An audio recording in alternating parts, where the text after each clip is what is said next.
Assalamualaikum warahmatullahi wabarakatuh, sahabat semuanya yang saya cintai. Pada kesempatan kali ini pembahasannya agak unik, agak menarik, dan tentu saja sensitif. Karena di sini saya akan mencoba untuk mengungkap siapa sebenarnya yang layak disebut untuk mencela. Apakah dari kelompoknya yang kita sebut Wahabi, ataukah kelompok Ahlus Sunnah wal Jamaah yang biasa disebut oleh mereka dengan sebutan kaum kuburiyun, kaum ahlul bid'ah, terus penyembah menyan, bau menyan, hal-hal yang sama sekali sematanya banyaklah. Kita menganggap, saya di sini memposisikan diri sebagai ahlu sunnah wal jamaah, ya. Kita menganggap orang-orang Wahabi itu dengan sebutan Wahabi, kita menganggap mereka mengikuti ajaran-ajaran dari Syekh Muhammad bin Abdul Wahab yang mereka banggakan, yang mereka anggap sebagai yang paling sunnah. Jelas, kita hanya menyebut kelompok mereka dengan Wahabi, titik, tidak ada yang lain. Sematan Wahabi ini kita tujukan kepada mereka yang otomatis, yang sifatnya otomatis, begitulah.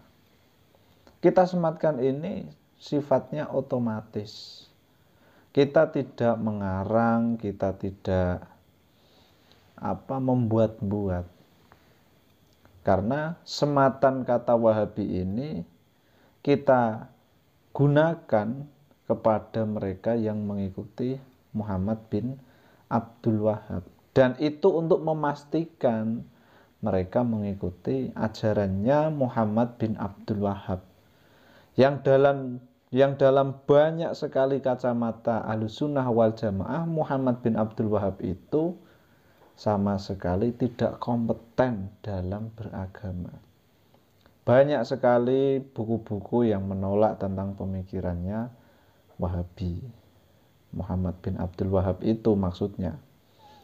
Tetapi oleh mereka para pengikutnya dari turun-temurun, nah ini mereka mati-matian membela kebenaran yang telah dibawa oleh Muhammad bin Abdul Wahab.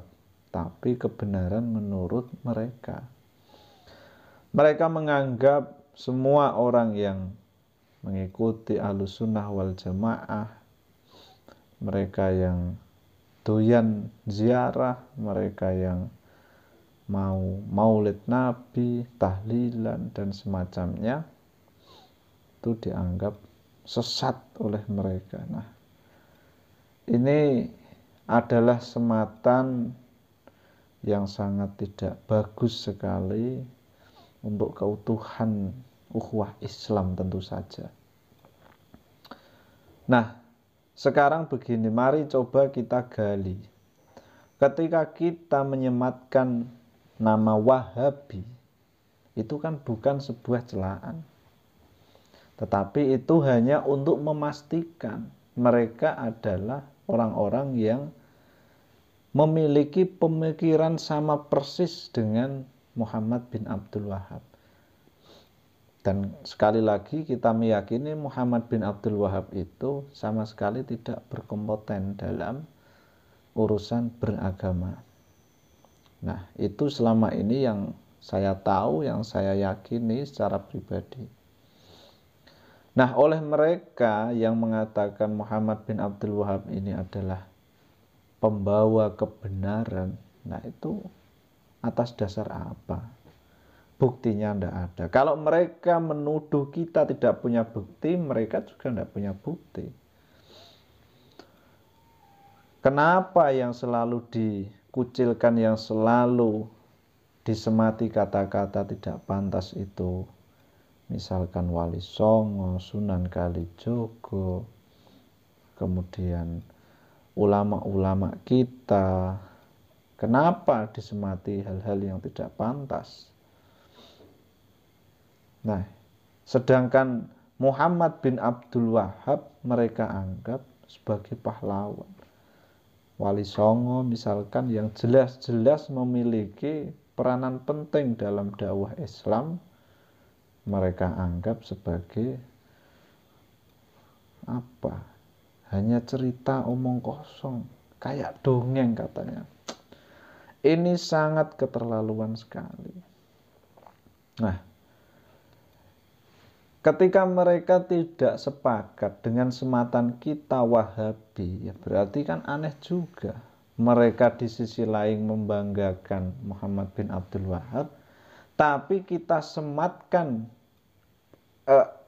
nama seseorang yang mereka banggakan malah tidak setuju. Mereka tidak suka. Nah, ini kan ya aneh juga. Seharusnya mereka bangga dengan Wahabi. Misalkan begini, saya bangga Wahabi, misalkan seperti itu. Maka panggillah saya Wahabi. Tapi selama ini saya belum pernah menemukan ada Wahabi bangga dengan dirinya. Entah kenapa ya. Saya juga kurang tahu kalau masalah itu. Tapi yang jelas sematan ini bukan sebuah penghinaan. Yang sebuah penghinaan itu ketika kalian mengatakan ahlu sunnah wal jamaah, kemudian diplesetkan kepada ahlul bid'ah, kemudian kaum kuburiyun, kaum ahli kubur, dan lain sebagainya. Ini justru ugal-ugalan penyematan kata seperti ini. Harusnya tidak dilakukan oleh sesama Islam. Apalagi menyematkan kata wali setan kepada leluhur-leluhur kami, Wali Songo utamanya. Ini penyematan kata yang sangat luar biasa. Nah, ketika kita mengcounter, kita membalas balik, dianggapnya mendolimi mereka, dianggapnya mencaci mereka. Lalu kita membalas kok dianggap mencaci. Yang mulai siapa? Kan begitu pertanyaannya. Makanya di sini penting sekali kita perhatikan. Kita tidak sedang mencela mereka. Kita tidak sedang membenci mereka, tetapi kita ingin meluruskan langkah mereka dalam berdakwah. Yang terpenting adalah hormati perbedaan.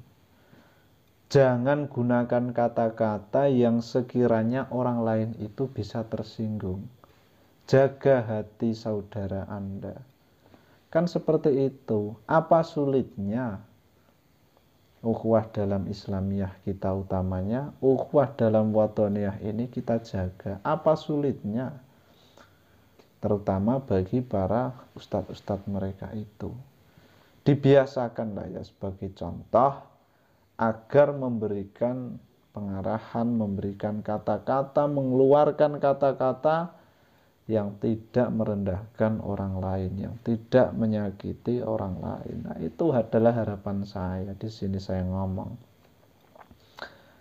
Ya, nanti kita sambung lagi, barangkali ini bisa dipahami ya. Dan kalau masih belum paham, nanti bisa kita lanjutkan lagi. Assalamualaikum warahmatullahi wabarakatuh.